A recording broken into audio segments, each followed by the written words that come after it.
You ever go into a film thinking, well, this is really gonna be either super cringe or super good?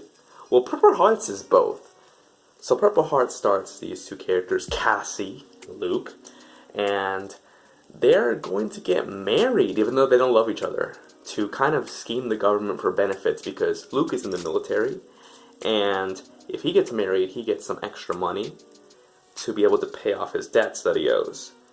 But if Cassie is an insulin, she's a diabetic, so she needs insulin. She can't afford it with her current insurance, so she gets the military big boy insurance, and then she'll be able to get like all the treatment she needs, and she won't be able to she won't die.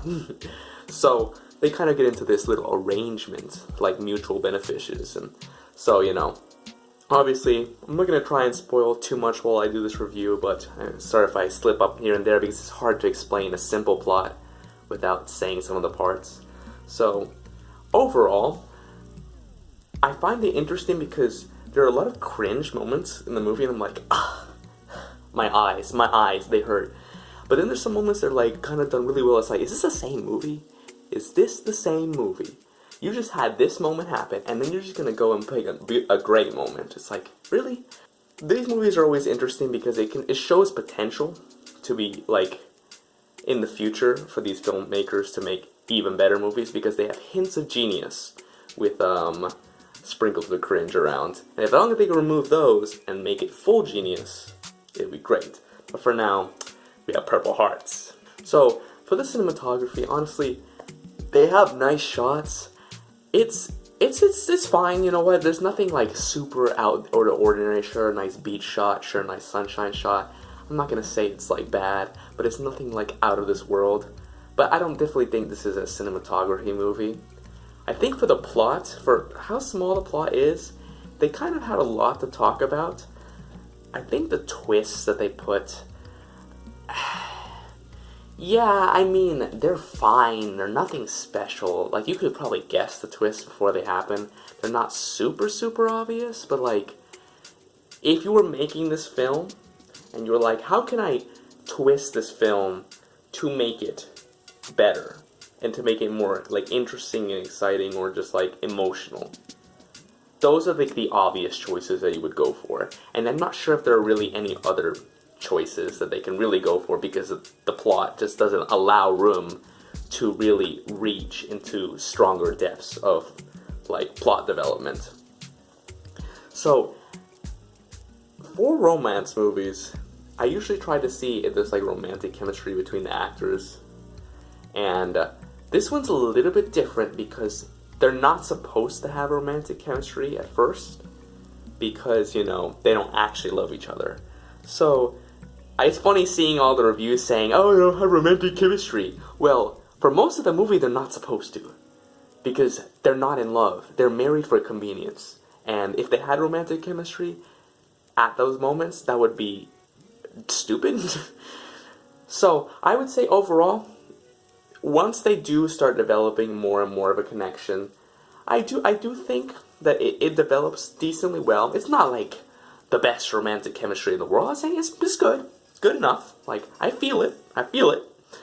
But yeah, I'll just say that it's good enough. It's good enough, the romantic chemistry, where I don't think you're gonna be like, yeah, cringe, cringe, cringe. But it's not like, oh my gosh, the most breathtaking, beautiful romantic interactions I've ever seen in my life. No, it's just good. Just like, alrighty.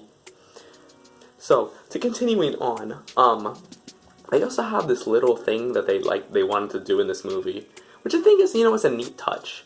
In this polarizing environment, they tried to make the characters, one a liberal, one kind of a conservative, and they have these mini fights about like different values throughout the movie. I think that in reality, I think their point is trying to make it like they're cringe, both sides. Like, both sides are having these like, oh, like, you don't know what you're thinking, and stuff like that. You don't know what you're talking about, and it's like, yeah, you know what? I can get behind it. I do like how they kind of give like both sides a chance to like shine, and they show that love can overcome political differences, which honestly, in my opinion, always should have been the case, but we kind of forget that in this day and age. So, if I had to give this a rating, honestly, it's really hard because this movie has like cringe moments, like cringe, like 1 out of 10 movie moments, or 3 out of 10, 2 out of 10 movie moments. But then it has some moments that are like 7 out of 10, 8 out of 10, and it's like, wow, you really just hits you. And it's like, it's really weird to have this mixed bag of sort of movie. So usually for these things, I always struggle giving it a range between like 6 and 7. So I'm gonna have to give this one a 6.5. I'm sorry if it dissuades you from watching it. Honestly, I can't give it a 7. Like, I can't even give it a light 7. Yeah, I don't know. It's a 6.5. I'm sorry. Like the reason that I'm gonna make it a 6.5 and not a light 7 is just because I feel like besides the 2 Lovebird characters, Cassie and Luke, the other supporting characters just do not live up. The dad is supposed to be this intimidating person that is like, you know, the police, the former police, is gonna like arrest his son if he does something bad.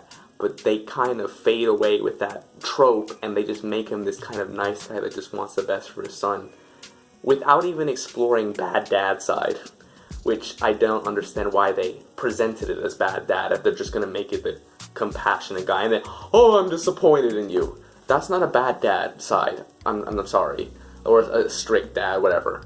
And then the other characters, like his brother, sure, there's just not a lot of supporting cast, and it's left mainly for the main characters to carry. So that's why I'm gonna have to give it, instead of a light 7, a 6.5. But if you think that, actually, I want to know in the comments, do you think that it's strong enough for a light 7? Do you think that the main cast carries the rest of the cast enough, or do you think the supporting characters are good? Tell me in the comments. And if you want to see more movie reviews and TV show analysis, be sure to subscribe, and I'll see you in the next one.